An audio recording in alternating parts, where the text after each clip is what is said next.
As we bless the flowers before us, I want us to consider the fact that, of course, our earth is warming. This is not the first time it's warmed, and it probably won't be the last. But by the year 2050, it may be 10 degrees warmer than it is even now.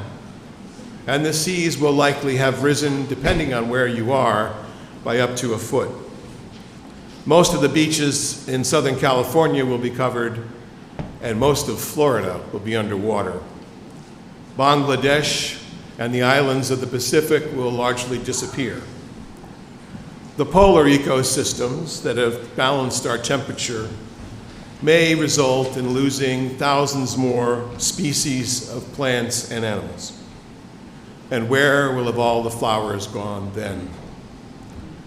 When babies gaze up at the sky or in a room up at the ceiling, I often wonder what they're thinking. I am of the opinion that they see the movement of light, perhaps from where they came from, and perhaps remembering the beauty of where they once were, in that wonderful space between energy and embodiment. I've seen this in the newborn, and I've seen it in the dying.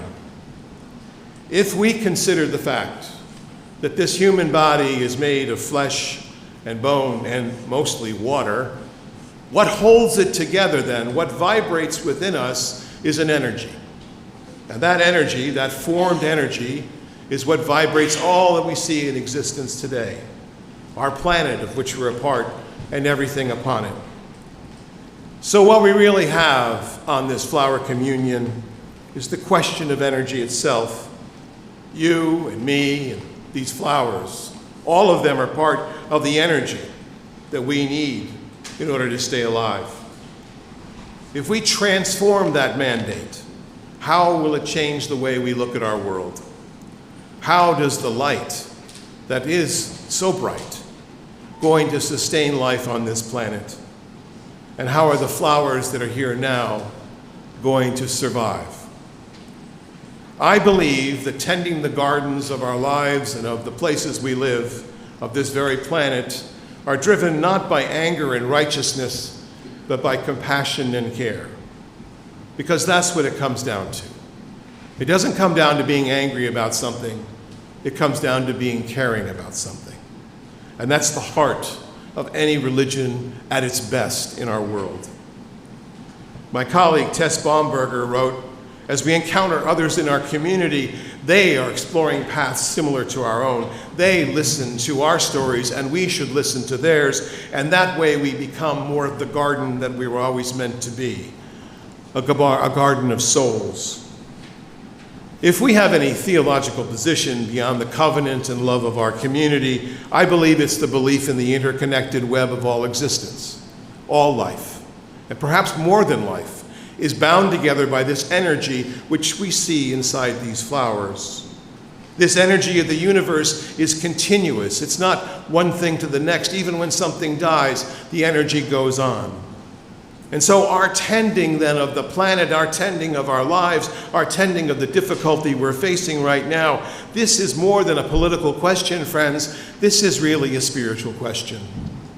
How are you living your life so that you are creating the best amount of care and compassion that is possible? Leave aside all the heartache. How is it that we care for one another?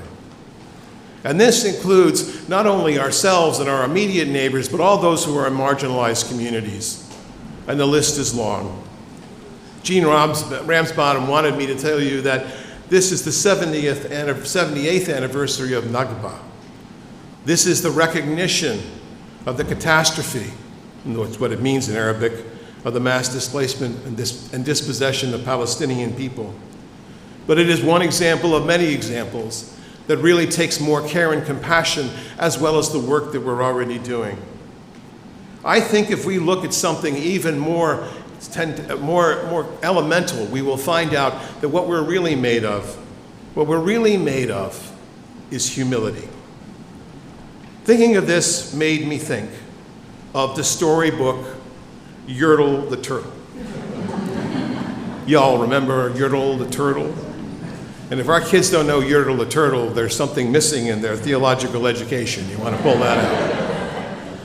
In the book, of course, yep, there he is. In the book, Yurtle is the king of the turtles, and he wants to be the king of more, always more.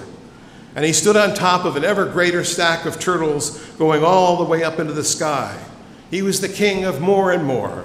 And he said, I'm the king of the trees. He said, I'm the king of the birds and the bees. I'm the king of the butterflies, king of the air. Me. I'm Yurtle the Turtle, marvelous me. Does it sound like anybody we know? And of course, pride goeth before the fall.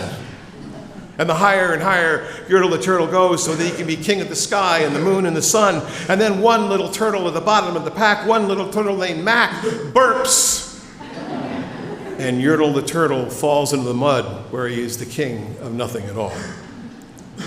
You see then, when we want more and more and more, we seem to make ourselves rulers of the earth. But what if we saw ourselves actually part of the earth, not tending the garden, but being the garden? You know that word human being comes from the same root as humus and humility and what's mud but wet humus. Maybe we're all the same stuff. And if we're just one form of energy, then we're no different than the planet we're living on. Being part of the earth, as Yeats once said, and you'll see the sublime in all that you see.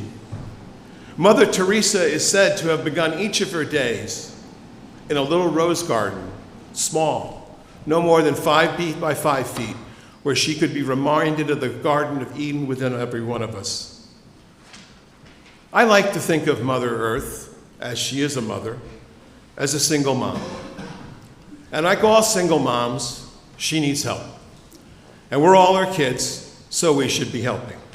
And we should be moving on from the duality of this or that, or even this theology or that theology, and understanding ourselves as becoming part of one. The great truth is this: our greatest power lies not in our being, but in our becoming. It's a journey without end. Becoming means seeing this earth as something we live upon and that is part of us as well. This, I think, is our theology. At the burning bush, God commanded Moses to remove thy sandals from thy feet, for the place on which you stand is holy ground. I would say, remove your sandals from your feet and dance upon the earth, because that's also holy. Annie Dillard, one of my spiritual heroes, once wrote, "We are here to abet creation and to witness to it, to notice each other's beautiful face and the complex nature of creation so that we need not play to an empty house.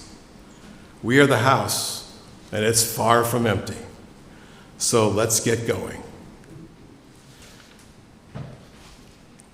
We will now have our communion of flowers, and I will invite you after the blessing to come down the center aisle and then go out the side aisles.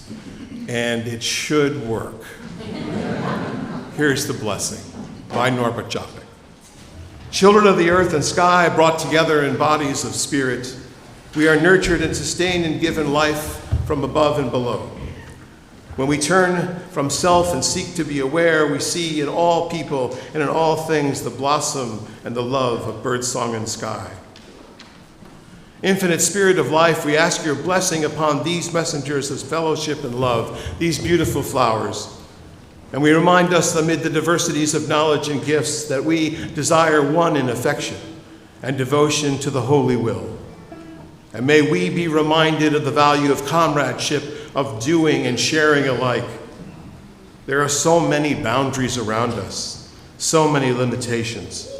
But let this flower communion be the imagination that takes that line and moves it forward.